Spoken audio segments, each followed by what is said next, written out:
No primeiro milagre público que Jesus realizou, ele transformou água em vinho em uma festa de casamento. Durante essa grande festa, os anfitriões ficaram sem vinho.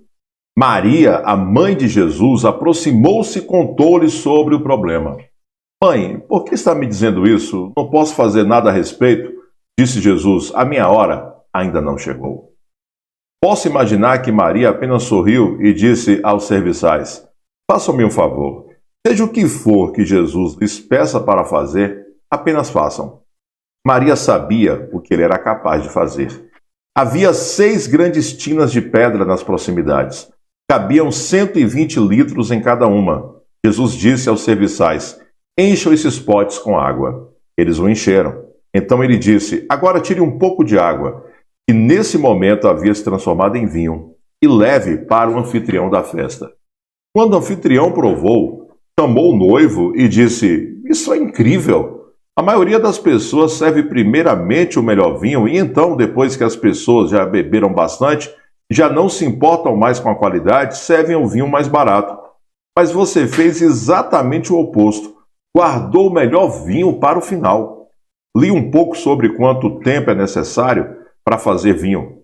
É um processo muito longo, que começa evidentemente com o plantio das sementes. Em seguida, leva vários anos para as videiras crescerem e produzirem uvas. Logo que as uvas se desenvolvem, amadurecem e estão no ponto certo, devem ser colhidas e processadas para a produção do vinho.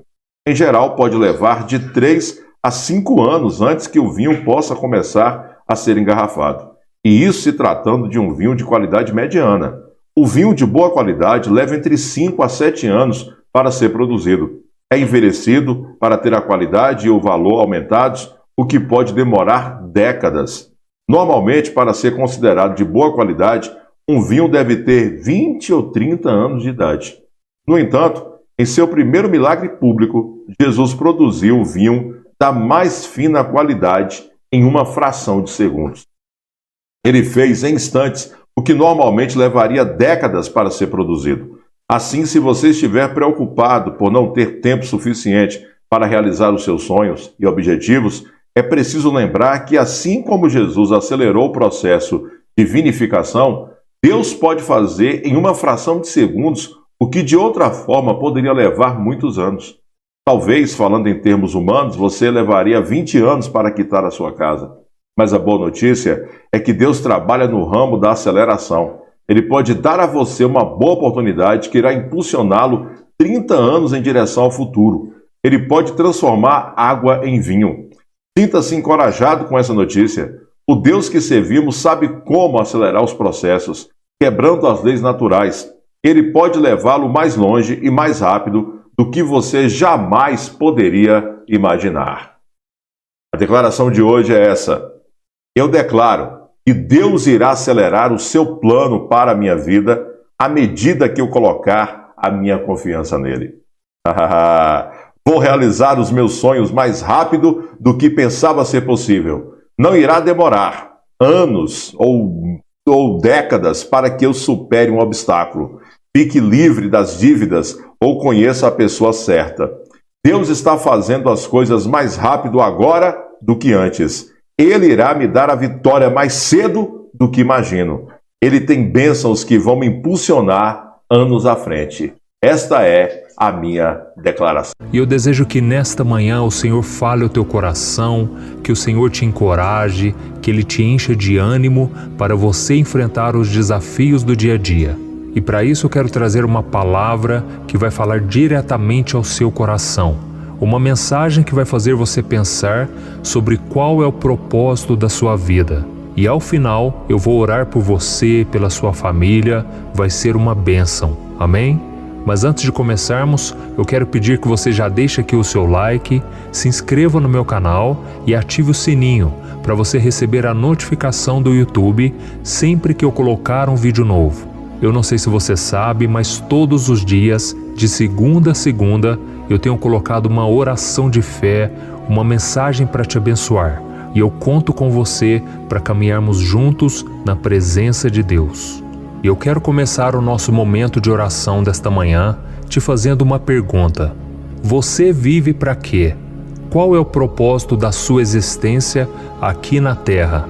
Você sabia que a grande maioria das pessoas vive apenas enfrentando as lutas do dia a dia, enquanto elas esperam para ver o que vai acontecer no futuro? Elas esperam que os seus filhos cresçam, esperam pelo ano seguinte, esperam pela hora de fazer aquela viagem que elas tanto sonham, elas esperam pelo dia de amanhã, ou seja, elas vivem de futuro e elas não desfrutam do presente que se chama hoje. E sem você perceber, pode ser que você também esteja no mesmo barco, deixando o tempo que Deus te deu aqui na terra passar. Pode ser que você esteja jogando a sua vida fora, sem ter algo de novo que te motive, que te incentive e que te encha de ânimo e de esperança. Enfim, a sua vida não tem um propósito. E certa vez alguém disse algo muito interessante. Essa pessoa disse assim, algumas pessoas morrem assassinadas, outras morrem doentes, outras morrem em acidentes, mas a grande maioria das pessoas morre devagar, dia após dia, desperdiçando o precioso tempo que Deus lhe deu. E isso é uma grande verdade, né, irmãos? A maioria das pessoas está apenas sobrevivendo. Elas não estão vivendo o propósito que Deus tem para ela. E por isso é muito importante que você saiba que você nasceu para servir ao Senhor, você nasceu para viver para a glória de Deus. E quando você entende isso, você tem força para resistir às provações, às tentações. É como se fosse uma âncora que você lança durante a tempestade no mar. É uma fortaleza que te protege durante as batalhas da vida. E quando nós lemos o livro de Atos, nós vemos que um homem chamado Barnabé, ele visitou os cristãos de Antioquia.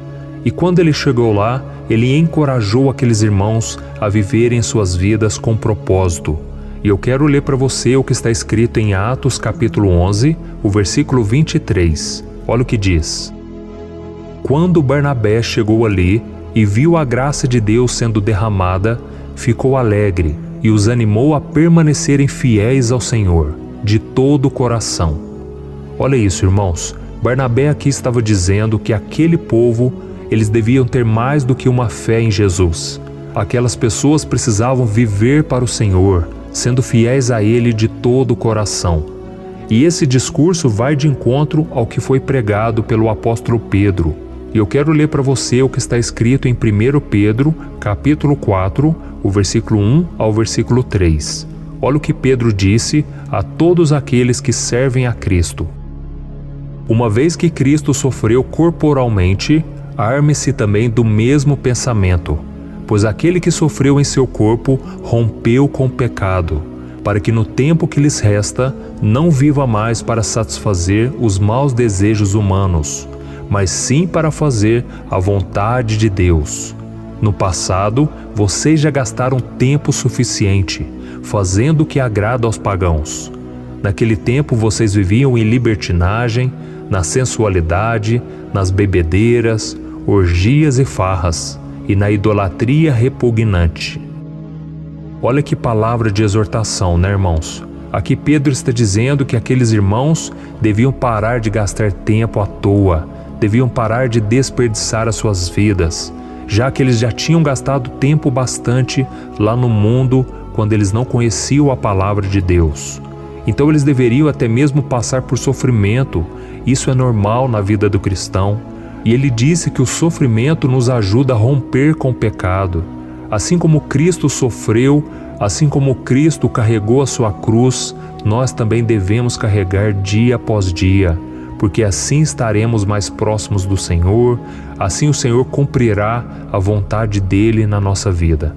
Então, antes de conhecermos a Jesus, a sua palavra, nós éramos como se fosse um barco sem direção, conduzidos pelas paixões deste mundo e pelos desejos da nossa carne. Mas agora nós sabemos quem é Deus, nós sabemos qual é a vontade do Senhor, que vivamos em santidade, então nós precisamos fazer com que Deus conduza a nossa história.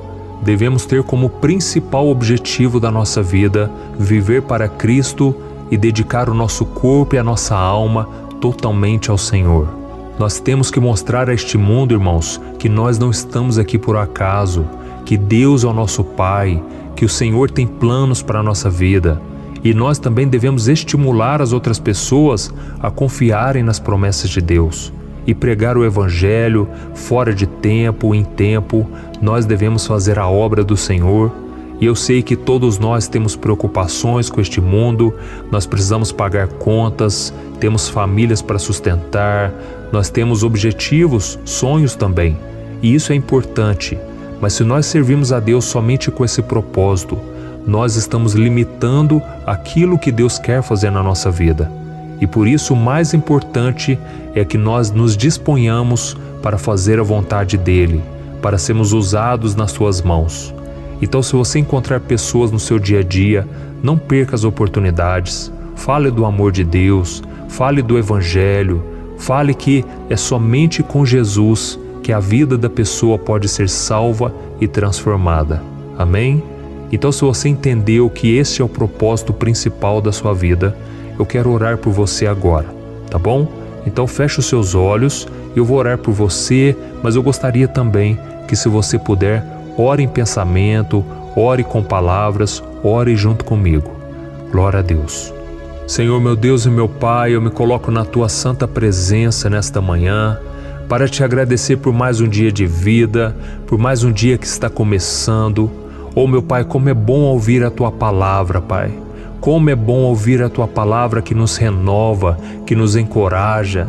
Senhor, quantos de nós temos vivido a vida como se não houvesse um futuro, uma eternidade, porque estamos tão preocupados, ó Deus, com as coisas dessa terra. Mas nos ajude, Senhor, a perseverarmos pela fé nos Teus caminhos, que a cada dia o Senhor seja a nossa prioridade, porque Jesus mesmo disse que nós devemos buscar o reino de Deus em primeiro lugar e todas as outras coisas nos serão acrescentadas. Ó Senhor, eu creio, o Senhor tem um propósito na vida de cada um.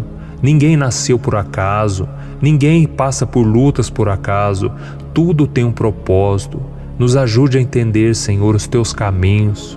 Oh, meu Pai, a Tua palavra diz que os Teus caminhos são muito mais elevados que os nossos.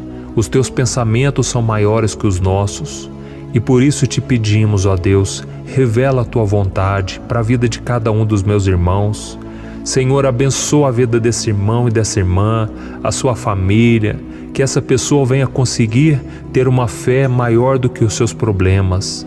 Aumenta a nossa fé, Senhor, e que essa pessoa nunca se esqueça das Tuas promessas, de que o Senhor é bom, o Senhor é fiel.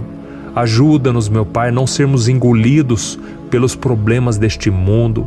São tantas dores, sofrimentos, mas quando nós sofremos por fazer a vontade de Deus, aí existe recompensa. Aí o Senhor derrama do Teu bálsamo, da Tua presença. Oh, meu Deus, o meu desejo nesta oração é que o Senhor abra os olhos de cada uma dessas pessoas, para que elas entendam qual é a Tua vontade para elas, para que elas não desperdicem nem um dia sequer, porque todos os dias são importantes, os dias fáceis e os dias difíceis, os dias alegres e os dias tristes. Oh, meu Deus, que todos os dias, quando nós acordarmos, nós possamos buscar o Senhor em primeiro lugar, e que o Senhor possa fazer a Tua vontade e que nós possamos andar conforme a Tua vontade. Ajuda-nos, Senhor, a viver em santidade, buscando sempre ao Senhor, e em tudo que fizermos, que nós possamos consagrar a Ti, porque tudo que nós temos vem de Ti, vem do Senhor. Em nome de Jesus que eu oro e já Te agradeço por tudo que o Senhor já fez e por tudo aquilo que o Senhor ainda vai fazer. Amém. Glória a Deus. Aleluia, irmãos. Deus é tremendo, Deus é maravilhoso. A Bíblia diz que as misericórdias do Senhor se renovam a cada manhã. Então não é hora de você retroceder, não é hora de você desistir, nem desanimar. Olhe para o Senhor Jesus, porque a Bíblia diz que a única coisa que nos dá a vitória neste mundo é a fé no Filho de Deus. Então é isso que eu desejo para você, um dia abençoado e que todos os dias da sua vida sejam na presença de Deus. Amém? Não se esqueça de compartilhar esta oração, esta mensagem no WhatsApp. Busque se lembrar aí de 2, 3 amigos ou um grupo de família. Vamos divulgar a palavra de Deus, porque ela é a nossa única esperança neste mundo tão difícil, tá bom?